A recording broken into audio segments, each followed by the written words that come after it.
Slovenská verejnosť si dobre spomína na to, ako sme každoročne svedkami povyku zo strany mainstreamových médií, ale aj podaktorých domácich politrukov, keď Slovensko navštívia členovia ruského motorkárskeho zoskupenia Noční vlci. Prichádzajú k nám, ale aj do iných európskych krajín, aby si spolu s nami pripomenuli pamiatku na ukončenie druhej svetovej vojny. Ako by to bolo, keby členov bratského ruského národa neprivítali u nás, ako sa patrí. Návšteva Nočných vlkov na bratislavskom Slavíne sa mení, tak povediac, na spontánnu ľudovú slávnosť.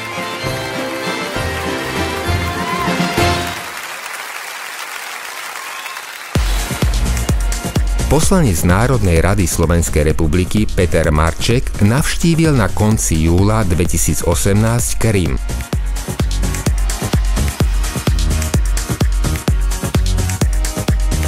Krym je od marca 2014 subjektom Ruskej federácie. Jeho pričlenenie sa udialo v súlade s medzinárodným právom. Krymský most, ktorý spája kontinentálne územie Ruska s polostrovom, je dnes symbolom nového začiatku pre občanov. Poslanec Peter Marček bol zo strany súčasného vedenia Krymu prijatý ako vítaný návštevník. Na pretrase boli aj témy spolupráce. Prijatia na najvyššej úrovni sa skončili. Okrem stretnutia s občanmi prišiel rad aj na Nočných vlkov. Tí si pred 2 rokmi zriadili na Kryme svoj hlavný stan.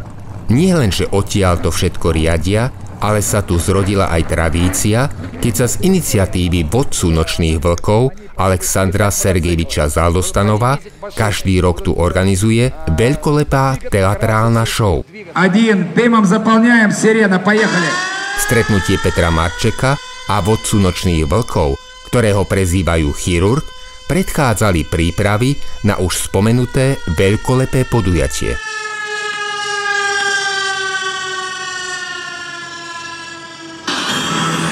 В ней живут ненависть одного человека к другому. Какая идея главная? Aká je hlavná myšlienka?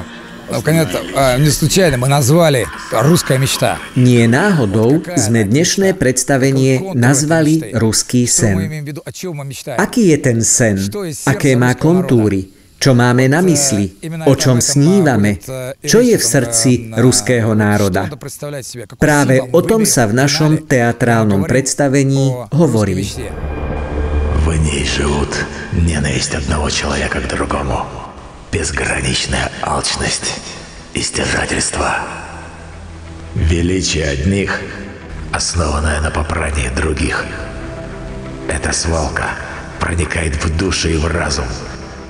Как быть с этой свалкой? Как жить рядом с ней и в ней?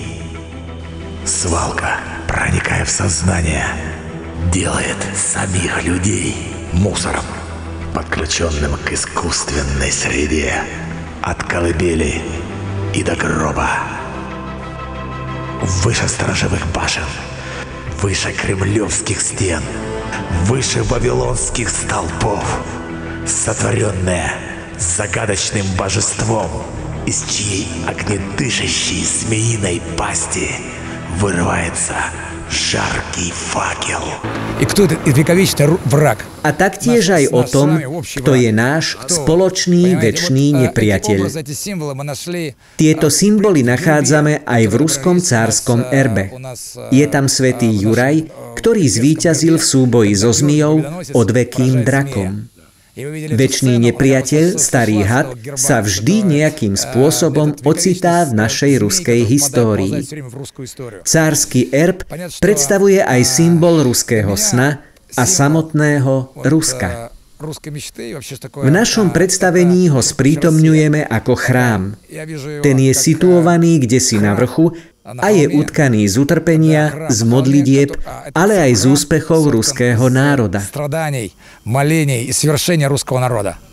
Na konci predstavenia je scéna, ako chrám vystúpi zo stredu hory. Ide tu o majstrovsky vyjadrenú choreografiu, pričom spomenutá hora sa teraz nachádza tu za nami. Divákom sa priblíži na obrovskom prístavnom žeriave a so sprievodom veľkolepej hudby Petra Ilíča Čajkovského.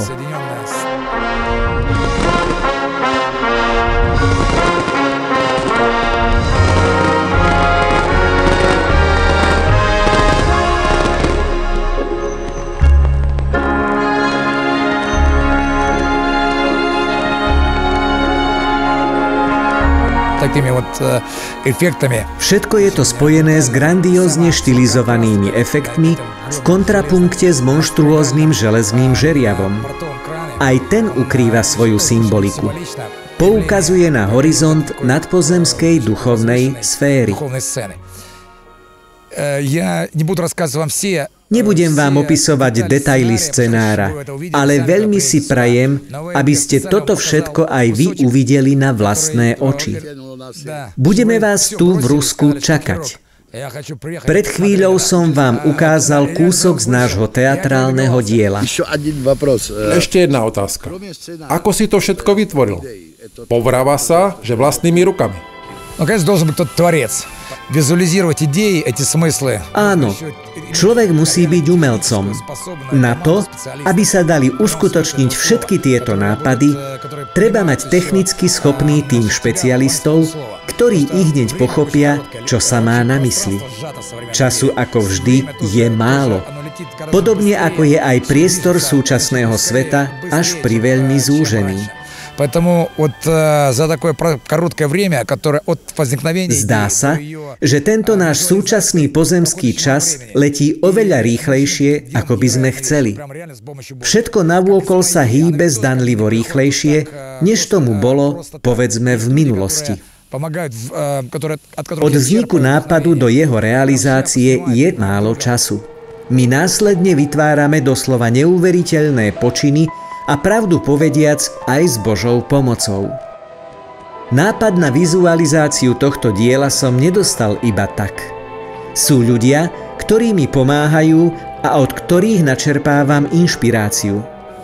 Dávam klobúk dole pred mojím priateľom Alexandrom Prochanovom, ktorý je schopný zapáliť oheň dozaista v každom človeku. Tak ako nič nečisté nemôže zahorieť tvorivosťou, aj všetci tí, ktorí doslova planú vnútorným ohňom, majú svoje srdcia na 100% čisté.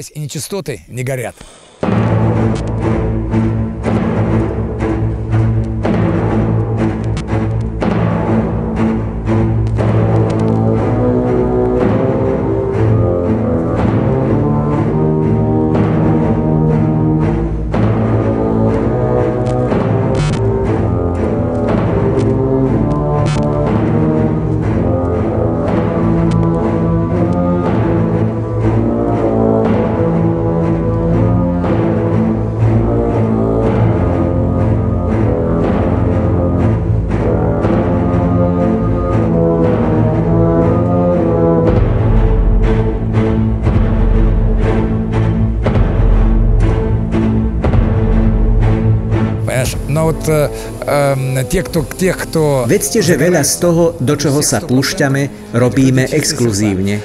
Niekedy ide o dosť riskantné počiny. Vždy sa pohybujeme akoby na tenkom ľade. Tešíme sa, keď v našom konaní objavujeme aj akýsi vnútorný zmysel vecí, o čo sa cieľavedome aj snažíme. Pre mňa nie je zaujímavé robiť koncerty. Toto naozaj nie. Mňa zaujíma iné. Všetko to, čo trápi našich ľudí a našu krajinu. Ja sa s ruskou vlastou neoddeliteľne stotožňujem a nepochybujem o tom, že podobne tak ako aj vy a vaši ľudia u vás doma s vašou vlastou. Toto ma pravdu povediac burcovalo aj k tomu, aby som vykreoval všetky tieto snaženia. Podľa mňa to takto dáva zmysel a má to aj svoju vnútornú logiku.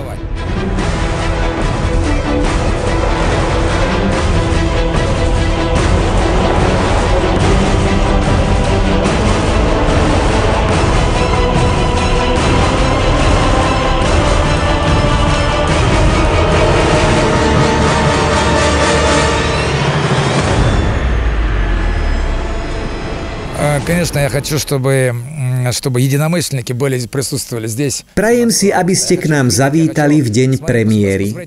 Budeme tu hosťovať sympatizantov a ja ich rád uvidím. Chcem sa im pozrieť rovno do očí a na konci predstavenia si chcem s nimi pripiť. Na náš spoločný domov, na náš ruský svet. Samozrejme aj na slovanský svet, ktorý nás vždy spájal. Bohužiaľ, teraz v 21. storočí si ho ničíme. V этом 21 веке. Ja vám želám. Želám vám, aby bolo vaše predstavenie úspešné. Mám 64 rokov a ešte v živote som nič podobné nevidel. Pozorne sledujem, že vaše úsilie je naozaj geniálne. Návštevníci budú dozaista pozerať s otvorenými ústami a rozmýšľať o tom, čo chcel autor v kontexte tvorivého úsilia povedať. Tebe osobne, chirurg, želám, aby ľudia čo najviac pochopili tvoje myšlienky. My Slovania radi držíme spolu. Nech sa nám teda darí. Okolo seba pociťujeme aj veľa neprajníkov.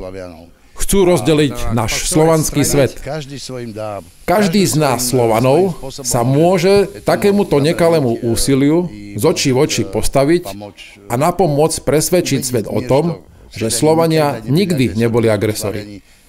Slovania vždy chceli mier, vždy chceli v pokoji pracovať a mať šťastný život.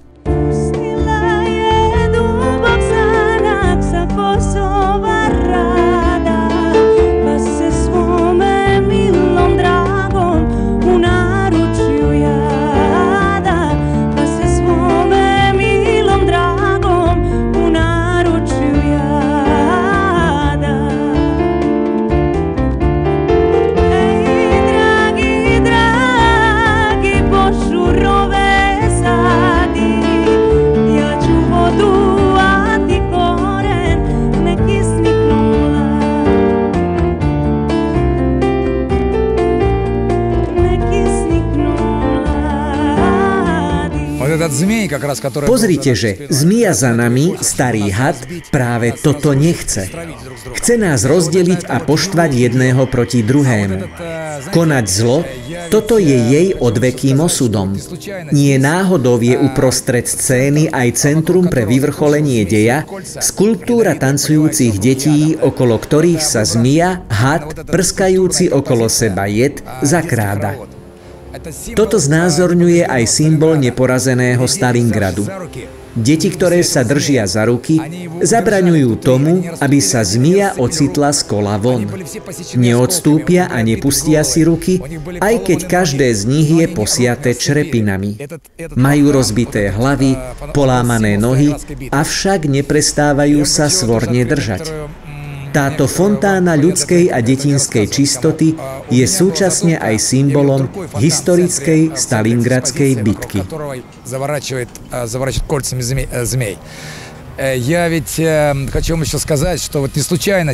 Chcem vám povedať ešte niečo. Mal som takú invenciu a videl som aj inú fontánu uprostred deja, okolo ktorej sa krúti had. Bola to fontána priateľstva národov. Zračí sa v nej zmysel našej krajiny, nášho štátu, ale aj v skulptúrach priateľstva národov. Toto som pôvodne chcel ako centrálnu expozíciu deja. Alexander Prochanov ma ale presvedčil, že zmyslom našej tvorivej predstavy sú predsa len deti.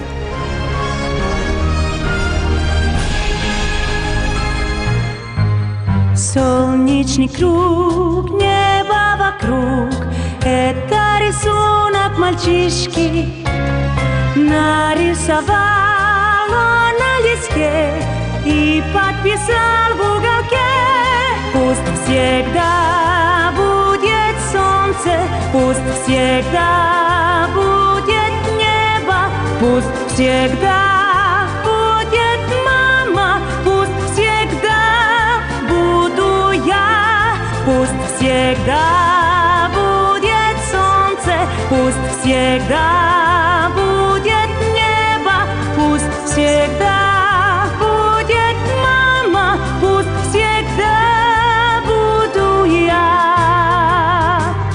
скульптура детских работ. Вот она запечатала зло. Fontána detského tanca akoby zapečatí zlo samotné. Этих детей там был и мой отец, который у меня погиб под Сталинградом. Medzi tými deťmi, ktoré tam stáli, bol aj môj otec. Zomrel pri Stalingrade. Имен Руси Иерусалима, но с высотою ширь слилась, и мы летим необъяснимо. Мощный двигатель поет про дорогу и полет. Мотоцикл идет на взлет, как без крыльев самолет. А дорога без... А я сказал, все, я все услышал. И мы, но я действительно очень хочу. Ja naozaj chcem, aby symbol fontány spájal nie len slovanský svet, ale celý svet. Určite Slovensko, Srbsko, Nemecko, skrátka všetky krajiny. Toto je náš ruský sen, sen o tom, ako by sme chceli, aby sa svet spájal.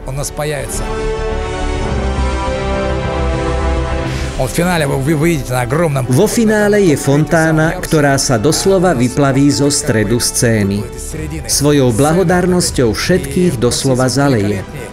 Budú sa k nej vynúť mnohí ľudia, mnohé krajiny. Ona je tou povestnou bodkou a vyvrcholením nášho predstavenia. И вот он будет тем самым финальной точкой, может быть, нашего байк-шоу.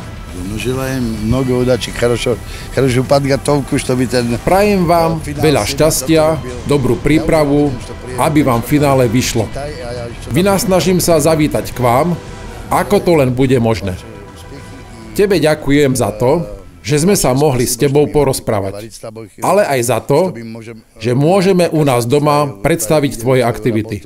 Robíš veľké a bohumilé veci. Ďakujeme ti za Slovensko, za Európu aj za celý svet.